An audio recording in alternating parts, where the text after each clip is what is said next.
Welcome back to Ocarina of Time. We're here finishing out the Skulltula hunt.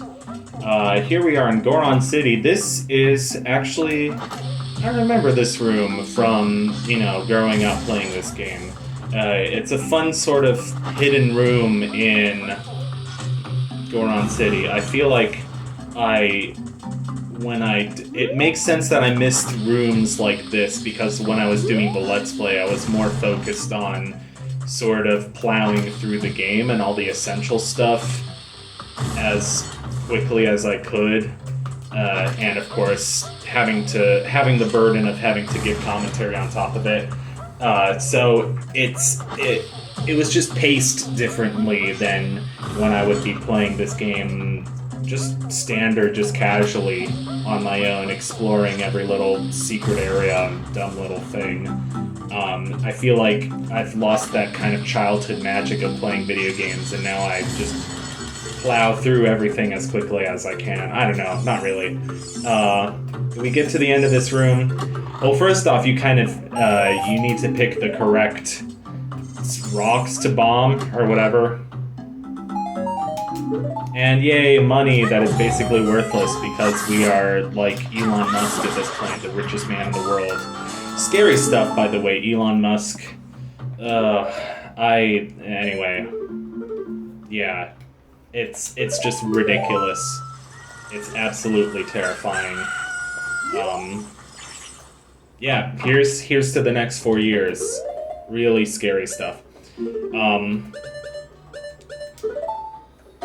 We go here to the Lakeside Laboratory, or Laboratory, if you're a normal person, and we never did this because we were too focused on diving to the bottom of the little pool. I like the random great white shark that's Grim Fandango JPEG'd into there, and yes, I just said Grim Fandango JPEG, and I will not elaborate further.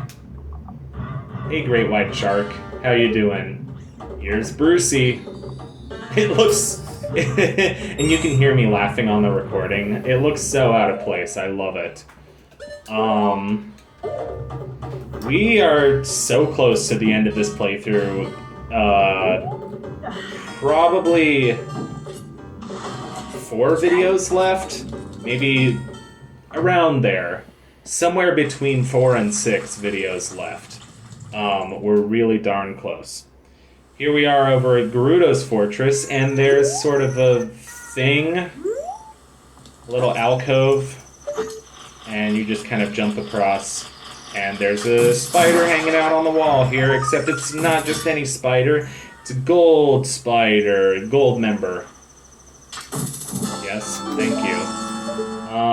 Where's the next one? Well, the next one happens to be Lake Hylia. Here we are. It's a child in Lake Hylia, and there's an island over to the far southeast. And there's a guy hanging out here. Again, this is like a little out-of-the-way hidden area that you wouldn't think about doing if you were just plowing through the game at normal speed. Or at fast speed, I guess. At high speed, like I was doing this Let's Play.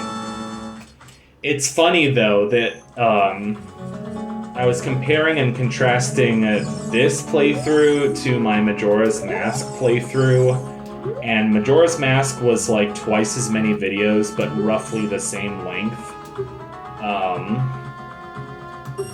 I think both Let's Plays, because obviously this one isn't finished yet, but also I finished Majora's Mask in 2020. So exactly 4 years ago. They're roughly the same length, just in hours. But Majora's Mask, the playlist at least, had twice as many videos. Okay, so I confess, I didn't find the 100th Skulltula.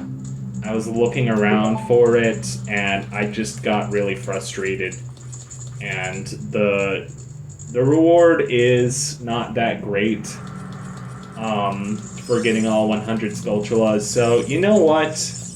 I was really starting to feel frustrated, and it was putting me in a bad mood, and I was like, you know what? I found 99, that's good enough.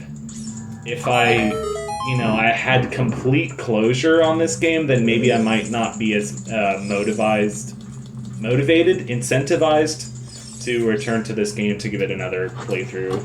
Because this is a very important mental health game to me, and it was a very important game to me in my childhood, or my early teen years, as it were, and I think it's a good game to replay every couple of years. This is the Gerudo's Training Ground. It is recommended that you do this place after doing the Spirit Temple, and as one of the very last things you do in the game. You can do it before Spirit Temple, but you will need the Silver Gauntlets for one puzzle. It's basically like a gauntlet of puzzles and trials, and they are very difficult, almost like you would see in Master Quest or something. And yes, Master Quest is a thing that exists, and that I have never played, and that I am scared to play. I hear, hello Floating Bomb, JPEG. I hear that the main difference, though, with Master Quest is just, like, extra Stalfos, and that's mainly it. And, like, a few extra hidden things, and just extra bullshit. I don't know, I haven't actually played it, and I haven't really actually watched somebody play it. I watched, Voyager of Time, which is a, hack made by Big Tip on a Bus, who used to be my favorite Let's Player, and Martin Giadrosic, who used to be his romantic partner.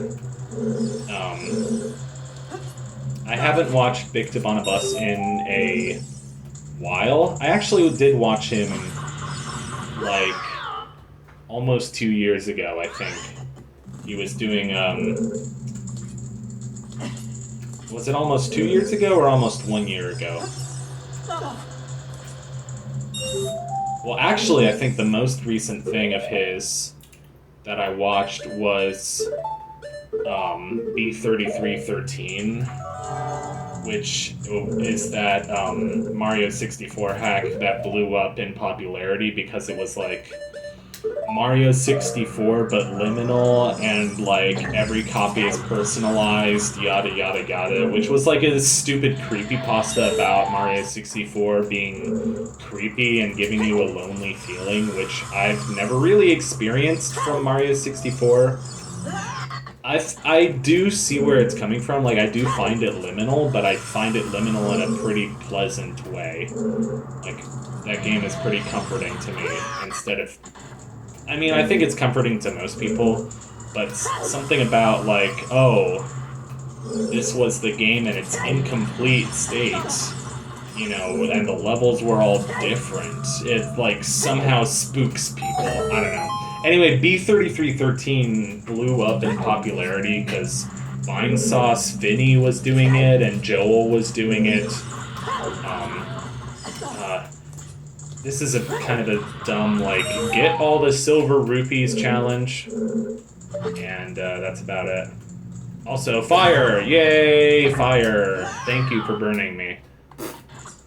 It was stupid. It was good. Yeah, so I have not played Master Quest. I have not mastered the art of Quest. You thought I was gonna say something else there, didn't you? Anyway, Bart Simpson. Bart Simpson. Bertha Simpson. My name Bart Simpson. Hey, fuck off, dudes. And, I don't know why. Today started out as a good day. I think last night I was feeling good, and then it carried over into this morning. But this morning I really wanted to take care of some, like, just different hospital, like, medical bills and other medical stuff. Like, it's November 12th, and I still haven't been able to get a flu shot, which God knows if we can even get flu shots, because RFK is going to take away all our fucking vaccines. Anyway, I've been having a lot of issues with medical bills and health insurance and stuff, so I kind of just was really discouraged and depressed today, but I think I'm doing a little bit better. I got to talk to my friend for a while, my best friend Marshall. We talked about, I don't even know. We usually end up talking about The Simpsons at some point or another, which he's like an avid Simpsons fan, and I'm just like a person who kind of casually enjoys watching a Simpsons clip every now and then. I'm more of a YouTube watcher than a television watcher. In my opinion, good television was PBS Kids as a child, and then I really stopped watching television after that. No, I'm kidding. I watched Netflix for a little bit in college, and then during the pandemic, and then really never again. I think I got sucked too deep into YouTube. I also watch a lot more video games on YouTube and just play a lot more video games. So I really don't have as much time to watch television. I would rewatch Twin Peaks if they hadn't taken it off of Netflix. So I can't even remember the last time I went to see a movie. Actually, I saw Conclave in theaters last week with my friend Thomas. That was pretty good. Yay, close up on Link's face. Good. I've been playing Moon Remix RPG, and I've got a significant amount of that game learned, which feels pretty fucking good. At first I felt like, oh, this game is a little bit too esoteric, or it's too hard. I'll never really get into it. But now I'm starting to feel pretty confident with like the first 2/3 of the game.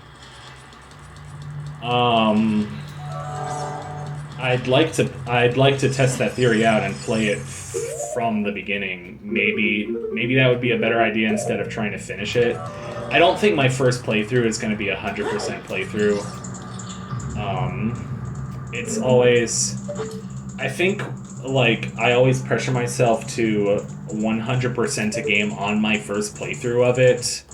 And with some games, that's just going to discourage me from finishing it at all. So, like, DK64, for example, Sea of Stars, for example, I think I got so worried about, like, whether or not I was going to be able to 100% Sea of Stars that I just never beat it. And that I haven't played that game in a good, like, 6 months. And I have it written in my fucking journal that I was like, oh, one of my goals for this year is to beat Sea of Stars.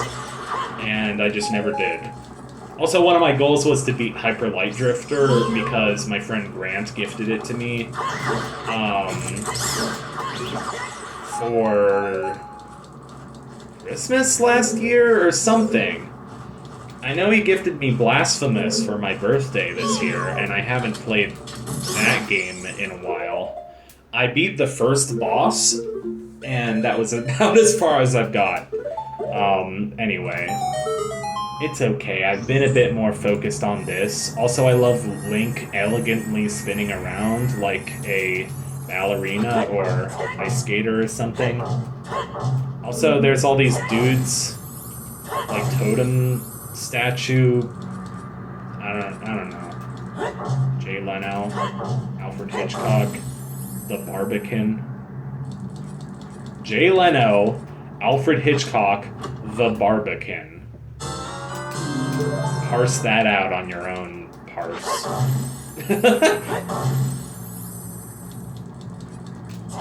Radical fettuccine. See, I told you that Big Tip on a Bus was used to be my favorite Let's Player.